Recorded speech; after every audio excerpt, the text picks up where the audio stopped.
ഇപ്പോൾ ആഭ്യന്തരമന്ത്രി രമേശ് ചെന്നിത്തല മാധ്യമങ്ങളെ കാണുകയാണ്. ഈ അപകടവുമായി ബന്ധപ്പെട്ട അദ്ദേഹം പ്രതികരിക്കുകയാണ്. വളരെ വേദനാജനകമായ സംഭവമാണ് വയനാട്ടിൽ ഉണ്ടായത്. ഇതറിഞ്ഞപ്പോൾ തന്നെ അപ്പോൾ തന്നെ മുഖ്യമന്ത്രിയുമായിട്ട് ബന്ധപ്പെട്ടിരുന്നു. SP സംഭവ സ്ഥലത്ത് ഉടൻ തന്നെ എത്തി. അതോടൊപ്പം തന്നെ നമ്മുടെ ഫയർഫോഴ്സിന്റെ എല്ലാ യൂണിറ്റുകളിലെയും ഫയർഫോഴ്സിന്റെ ഫയർ എഞ്ചിനുകളും മറ്റു ഉദ്യോഗസ്ഥന്മാരും അവിടെ എത്തിയിട്ടുണ്ട്. കഴിയാവുന്നത്ര മനുഷ്യസഹജമായ എല്ലാ കാര്യങ്ങളും റെസ്ക്യൂവിന് വേണ്ടി ചെയ്തുകൊണ്ടിരിക്കുകയാണ്.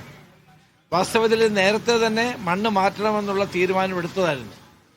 മണ്ണ് മാറ്റാതിരുന്നതിന്റെ കാരണം കമ്പനി അതിന് മറുപടി പറയണം. ജില്ലാ കളക്ടറുമായി ബന്ധപ്പെട്ട് ജില്ലാ കളക്ടർ തന്നെ എഴുതി ആവശ്യപ്പെട്ടതാണ്.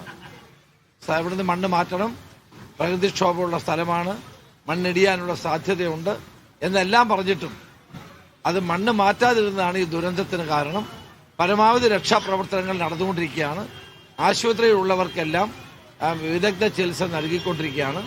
ഞങ്ങളെല്ലാവരും ഇപ്പോൾ തന്നെ ഈ സംഭവ സ്ഥലവുമായി ബന്ധപ്പെട്ട് എല്ലാ മന്ത്രിമാരും ഞങ്ങൾ ശ്രദ്ധിച്ചുകൊണ്ടിരിക്കുകയാണ്.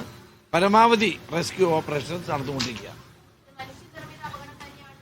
തീർച്ചയായിട്ടും ഇത് മനുഷ്യനിർമ്മിതമാണ്. ജില്ലാ കളക്ടർ ആവശ്യപ്പെട്ടിട്ടും ആ കമ്പനി ഇത് മുൻകൈ എടുത്ത് മണ്ണ് മാറ്റിയില്ല. മാറ്റിയിരുന്നെങ്കിൽ ഈ പ്രശ്നം ഉണ്ടാവുമായിരുന്നില്ല. അപ്പോൾ കാരണം ഇത് ഒന്നാമതായി ഏരിയ എന്ന് പറയുന്നത് ഒരു പ്രശ്നമുള്ള സ്ഥലമാണല്ലോ. പ്രകൃതി ദുരന്തങ്ങൾക്ക് സാധ്യതയുള്ള സ്ഥലങ്ങളാണ്. അപ്പോൾ അവിടെ ഇതുപോലെ തുരങ്കം നിർമ്മിക്കുമ്പോൾ ആ മണ്ണ് മാറ്റേണ്ടത് ഏറ്റവും അത്യന്താപേക്ഷിതമായത് കളക്ടർ തന്നെ ആവശ്യപ്പെട്ടതുമാണ്.